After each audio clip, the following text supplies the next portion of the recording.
लाल बिंदी के ठोप लाल लाल देखियो मैया के चुनरिया यो। भक्त मां से कही छथिन हे जननी और हमरा मुकेश भाई की ओर से सुंदर सा आशीर्वाद पुरस्कार। दानी की जय हो, दाता की जय हो, आपके परिवार की जय हो, दान देने वालों की जय। हे मां के लाले लाल ओठ लाल बिंदी के ठोप लाल लाल देखियो मैया के चुनरिया यो।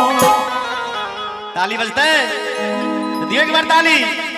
पूजा याई पर रहल अछि दुनिया के पुजारी यो। पूजा याई पर रहल अछि दुनिया के पुजारी यो। मां के लाले लाले ओठ लाल बिंदी के ठोप मां के लाले लाले ओठ लाल बिंदी के ठोप लाल लाल देखो मैया के चुनरिया। पूजा याई पर रहल अछि दुनिया के पुजारी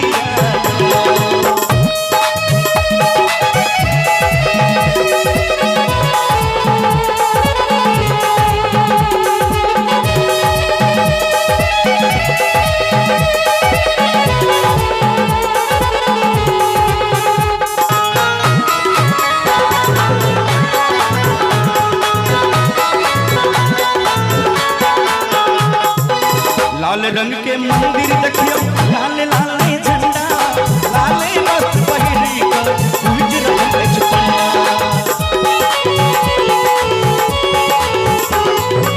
लाल रंग के बाद देखियो लाल रंग के माला लाल मां के आंख सफैया लाल रंग तक माला। नोह लाल रंग सा साजल तै में ललका चूड़ी साजल नोह लाल रंग सा रांगल तै में ललका चूड़ी साजल लाल लाल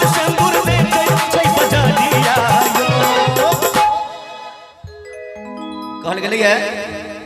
जो वो फूल ही क्या जिसमें डाली न हो, वो बाग ही क्या जिसमें माली न हो, और वो भगवान का दरबार ही क्या जिसमें आप भक्तों का ताली न हो। होगी बार ताली। अब पूजो याई बोलो हल्के दुनिया ताली बजाइए।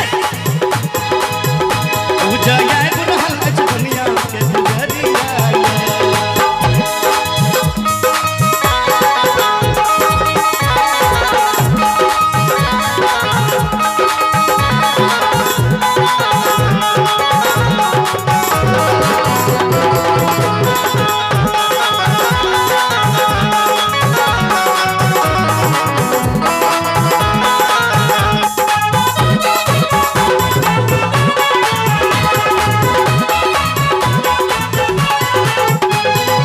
लाल माँ के जीव शोभिया लाल जीत लाले लाले माँ के आचर शोभे अंगूर लाले लाले। लाल माँ के जीव शोभिया दांत लाले लाले लाल माँ के झंडा उड़ैया सब भक्तन के हाथ। लाल नारियल चढ़ैया लाल दीप जरैया लाल नारियल चढ़ैया लाल दीप जरैया लाल लाल देखो दुर्गा के कटरिया यो। बोले माँ भगवती की साचे दरबार की। अब पूजा याई पर रहल अछि दुनिया के पूजा याई पर रहल अछि दुनिया के पुजरिया यो।